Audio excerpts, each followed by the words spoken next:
हमारी लाइफ के जो दुश्मन होते हैं वो कभी नहीं चाहते कि हम लाइफ में सक्सेसफुल हों, हम किसी आयाम पे पहुंचे, कुछ अचीव करें। ऐसा ही कुछ होता है शेयर बाजार के इन्वेस्टर और ट्रेडर के साथ में, जिनके 10 ऐसे बड़े दुश्मन होते हैं जो कभी नहीं चाहेंगे कि आप पैसा बनाएं। वो हमेशा चाहेंगे कि आप हमेशा अपनी वेल्थ को डिस्ट्रॉय करते रहें और आप हमेशा ये कह के निकले कि बाजार एक गैम्बलिंग है। तो आज इस वीडियो में ऐसे 10 दुश्मनों की बात करने वाले हैं जो आपकी वेल्थ को डिस्ट्रॉय कर रहे हैं।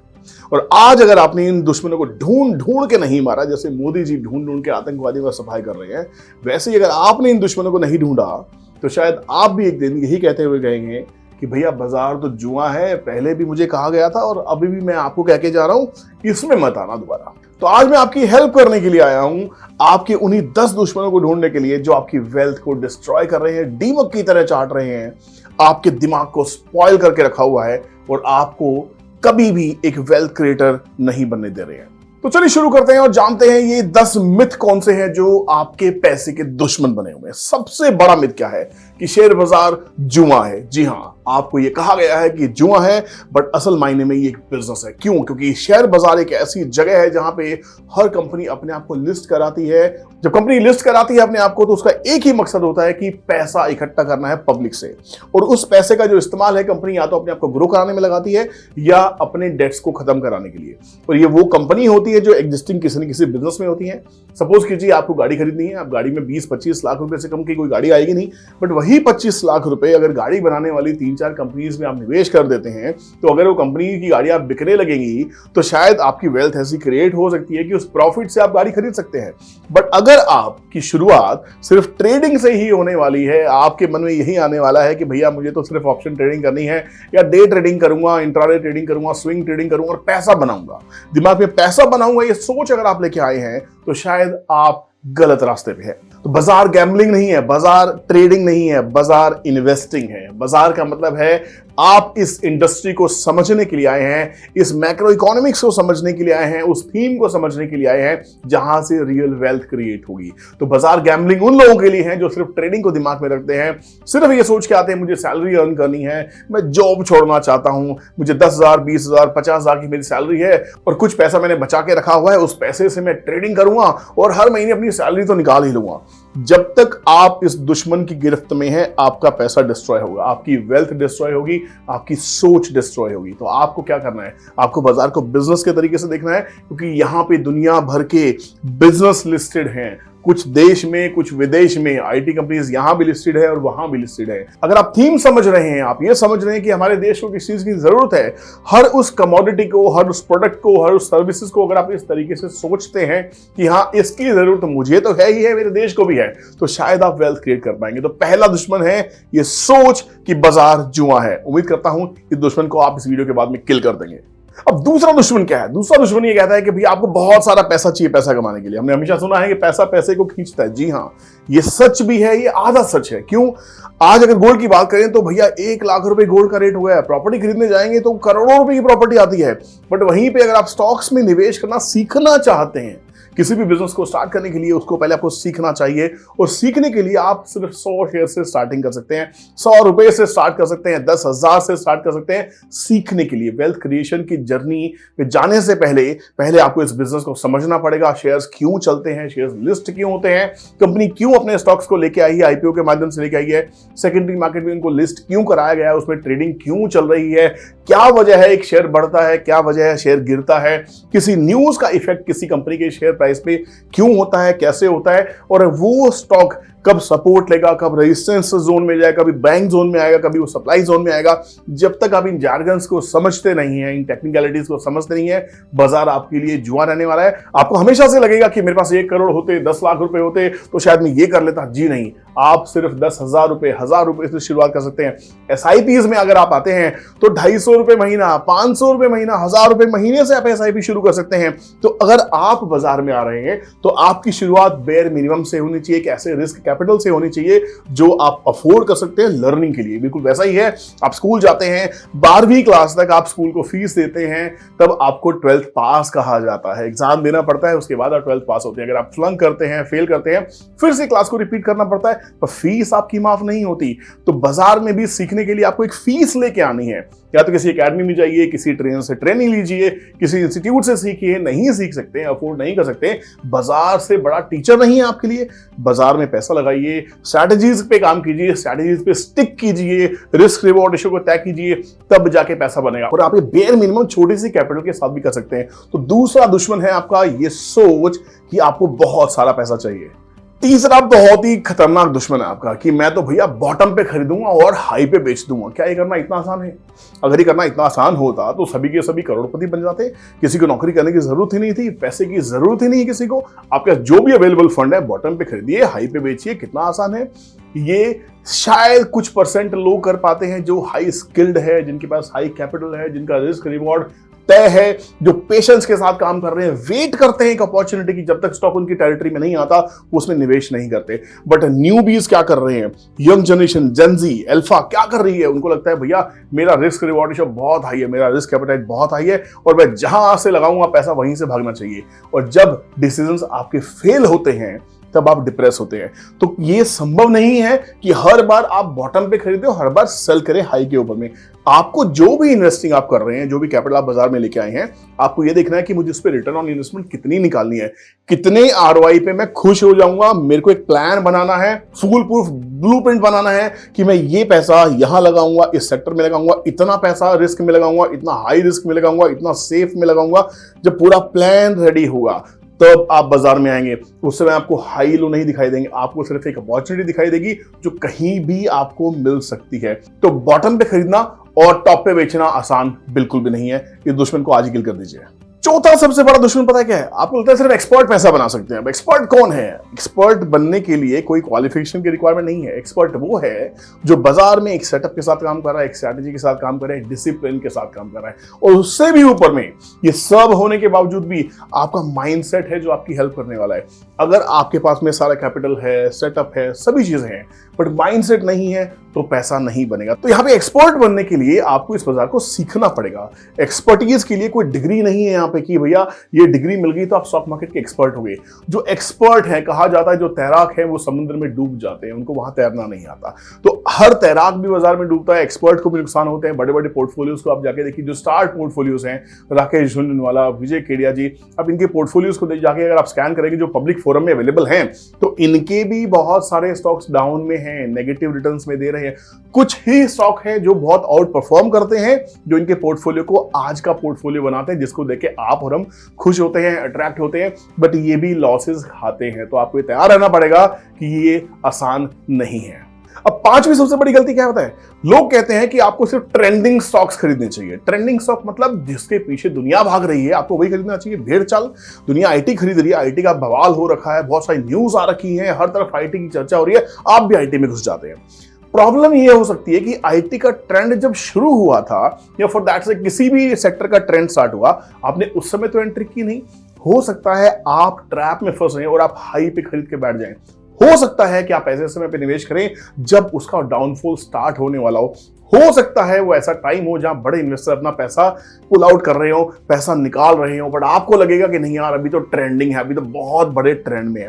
ट्रेंडिंग का मतलब है ट्रेड विद द ट्रेंड। जैसा ट्रेंड है वैसा रहिएगा। अगर बाजार डाउन ट्रेंड में है, आपको स्टॉक पसंद है, तो बाजार गिरेगा ही गिरेगा, आपको नुकसान होना ही होना है। पब्लिक के पीछे मत भागिए, भेड़ चाल के पीछे मत भागिए। इसने कहा, उसने कहा, भैया ये ले लो, आजकल तो इंस्टाग्राम की रील्स पे बहुत कुछ चल रहा है, शॉर्ट्स में बहुत कुछ आ रहा है, 5 ऐसे स्टॉक फलाना आदमी बैठ के सोफे पे बता रहा है भैया ये लेना चाहिए। नहीं, ऐसे ट्रेंड में अगर आप फंसेंगे तो डेफिनेटली अपने पैसे को किल कर देंगे। छठा सबसे बड़ा दुश्मन कि हमेशा लॉन्ग टर्म इन्वेस्टिंग में ही फायदा होता है। आपको शायद पता नहीं है, जिन्होंने हर्षद मेहता स्कैम में पैसा लगाया था आज उनके पैसे खराब हो चुके हैं। आपको शायद पता नहीं है, ऐसे ऐसे स्टॉक्स रहे हैं जो एक समय हजारों रुपए के हुआ करते थे, आज खत्म हो गए हैं, डीलिस्ट हो गए हैं। अगर आपका होराइजन 10 से 15 साल का है, लॉन्ग टर्म का सोचना खराब नहीं है, सोच सही है, बट ब्लाइंडली बैठ जाना किसी स्टॉक के अंदर में। फॉर एग्जांपल सत्यम कंप्यूटर्स की अगर बात करें, एक आईटी की ऐसी दिग्गज कंपनी हुआ करती थी, ब्लू चिप कंपनी हुआ करती थी, धराशायी हुई, एक स्कैम हुआ, खराब हो गया। अगर आप ऐसे स्टॉक्स को स्टडी करेंगे तो बहुत ऐसे स्टॉक्स आपको गूगल पे मिल जाएंगे, यूट्यूब पे मिल जाएंगे, जिन्होंने आपकी वेल्थ को डिस्ट्रॉय किया है लॉन्ग टर्म में। तो लॉन्ग टर्म का मतलब ये नहीं है कि आप ब्लाइंड बिलीव कर रहे हैं और चुपचाप बैठ गए हैं। लॉन्ग टर्म का मतलब है कि जिस शेयर में आपने पैसा लगाया है, जिस इंडस्ट्री में आपने निवेश किया है उस इंडस्ट्री का फ्यूचर क्या है। अगर आप उसका फ्यूचर डिफाइन कर पा रहे हैं, उस स्टॉक को समझ पा रहे हैं, उस कंपनी को समझ पा रहे हैं कि कंपनी क्या कर रही है, तब आपका पैसा बनेगा। नहीं तो लॉन्ग टर्म में भी नुकसान हो सकता है। इस मिथ से बाहर आ जाइए कि ट्रेडिंग हमेशा खराब होती है। अगर आप ट्रेंड को समझते हैं तो आप अपने ही शेयर में जो आपने लॉन्ग टर्म के लिए लिया है उसमें एंट्री एग्जिट्स, एक स्विंग ट्रेडिंग, मोमेंटम ट्रेडिंग भी कर सकते हैं, शॉर्ट टर्म ट्रेडिंग भी कर सकते हैं। डे ट्रेडिंग करने के लिए प्रमोशन, डे ट्रेडिंग करने के लिए नहीं कह रहा हूं, बट हाँ अपने जो लॉन्ग टर्म के स्टॉक्स हैं उसमें भी आपको ऐसे मौके मिलेंगे जब आपको एंट्री एग्जिट्स बहुत अच्छे से बाजार आपको सिग्नल देगा। आपको उन सिग्नल्स को ढूंढना है, समझना है, लर्निंग करनी है, उसके बाद अर्निंग के ऊपर आना है और लॉन्ग टर्म के लिए ब्लाइंडली नहीं बैठना है। एक ऐसा दुश्मन जो आपको चुपचाप आपकी पैसे को खत्म कर देगा, आपकी वेल्थ को डिस्ट्रॉय कर देगा। आप ऐसे स्टॉक्स को लेके बैठ जाते हैं कि जो वेल्थ डिस्ट्रॉय करते रहते हैं, गिरते रहते हैं, लॉस में आ गए, फंडामेंटल्स खराब हो गए, बट आपको लगता है, आपको मिथ है कि भैया मुझे लगता है कि ये स्टॉक कहीं ना कहीं परफॉर्म करने वाला है, ये स्टॉक पहले ही 90% गिर चुका है, अब तो इसमें डेडिकेट बाउंस आना ही आना है। ऐसे स्टॉक से परहेज कीजिए। अगर आप ऐसे स्टॉक्स को लेके बैठ जाते हैं कि भैया मैं जब तक नहीं बेचूंगा, जब तक मुझे लॉस नहीं देगा, तो आपका जो प्रॉफिट उसमें आया है वो भी ईट अप हो जाएगा, वो भी खत्म हो जाएगा, वैनिश हो जाएगा। और आप एंड में जब वो स्टॉक लॉस में आना शुरू होगा तो आपके दिल की धड़कन इतनी जोरों से आपको सुनाई देगी, आप कहेंगे कि शायद कुछ गलती हो रही है। बट आप ऐसे मिथ के शिकार हो चुके हैं, ऐसे दुश्मन ने आपको घेर के रखा हुआ है जो आपको उससे निकलने नहीं देगा। आपको एग्जिट करना आना बहुत जरूरी है। किसी स्टॉक को चिपक के बैठना उस स्टॉक के साथ में, ये बहुत बड़ी गलती है हमारी, इसको सुधारना बहुत जरूरी है। आठवां दुश्मन क्या है कि हमारी सोच कहती है भैया लॉन्ग टर्म में तो सब कुछ ऊपर ही जाता है। जी हाँ, लॉन्ग टर्म में ऊपर जाता है, बट अगर आपने ऐसे स्टॉक को पकड़ लिया जिसकी इंडस्ट्री का जो कार्यकाल है खत्म होने वाला है, मान लीजिए एक समय पे ग्रीन एनर्जी का बूम है, उस समय ग्रीन एनर्जी के स्टॉक चलेंगे, बट अगर ग्रीन एनर्जी की थीम खत्म हो गई है और अब थीम अगर वाटर मैनेजमेंट की आ रही है और आप ग्रीन के शेयर्स में लेके चिपके बैठे हुए हैं, तो क्या आप पैसा बना पाएंगे? अब मान लीजिए वाटर मैनेजमेंट से हटके थीम डिफेंस पे आ गई है और आप अभी भी वाटर मैनेजमेंट के स्टॉक्स को लेके बैठे हैं, तो पैसा नहीं बनेगा। तो लॉन्ग टर्म में थीम्स चेंज होती रहती हैं। वो थीम्स कब चेंज हो रही है, सरकारें क्या कह रही हैं, सरकार की पॉलिसीज क्या है, इसको समझना, सुनना, न्यूज का आकलन करना बहुत ज्यादा जरूरी है। एक्टिव एनालिसिस करना बहुत जरूरी है ताकि अपने पोर्टफोलियो को मेंटेन कर पाए, मैनेज कर पाए, टाइमली एंट्री एग्जिट कर पाए। और लॉन्ग टर्म के लिए चीजें अच्छी हैं, बट आज के डायनेमिक्स बहुत चेंज हो चुके हैं। 1980s में हमारी इंडस्ट्रीज इवॉल्व कर रही थी, 1960s में हमारी इंडस्ट्रीज इवॉल्व कर रही थी, 2025 में हम काफी इंडस्ट्रीज इवॉल्व कर चुकी है, मैच्योर स्टेज पे जा चुकी हैं। आपको पायनियरिंग स्टेज की कंपनीज को ढूंढना चाहिए जो अभी उठ रही हैं, आने वाले टाइम की डिमांड है, लॉन्ग टर्म में शायद वो परफॉर्म करने वाली है। और आज का लॉन्ग टर्म शायद 5 साल होगा, 10 साल होगा, हो सकता है 20 साल का लॉन्ग टर्म आज वैलिड ना हो। 9वीं सबसे बड़ी गलती है भैया, इस कंपनी के पास्ट रिकॉर्ड देखो, पास्ट में कितना पैसा बनाया कंपनी, अब फिर पैसा बना के देगी। पहले कंपनी के चार्ट को देखते हैं तो देखते हैं भैया कंपनी ने 5000% की रिटर्न दी है। बहुत सारे यूट्यूब वीडियोस हैं, न्यूज हैं, और सोशल मीडिया इन्फ्लुएंसर्स तो हैं ही हमें मिसगाइड करने के लिए। वो कहते हैं भैया इस कंपनी ने पास्ट में 5000% की रिटर्न दी है, 2000% की रिटर्न दी है, फिर से उसी भाव पे स्टॉक आ गया है। अरे वो स्टॉक उस भाव पे आया क्यों है, ये जानना बड़ा जरूरी है। हो सकता है कोई लिटिगेशन हो सकता है कोई कंप्लायंस का इशू हो सकता है कंपनी डीलिस्ट होने वाली हो। फॉर एग्जांपल वोडाफोन आइडिया की अगर बात करें, एक समय ब्लू चिप कंपनी होने के बाद में आज उसका स्टॉक 6-7 रुपए के आसपास में आ गया है, क्योंकि कंपनी के ऊपर में 2.5 लाख करोड़ से ज्यादा का कर्जा है।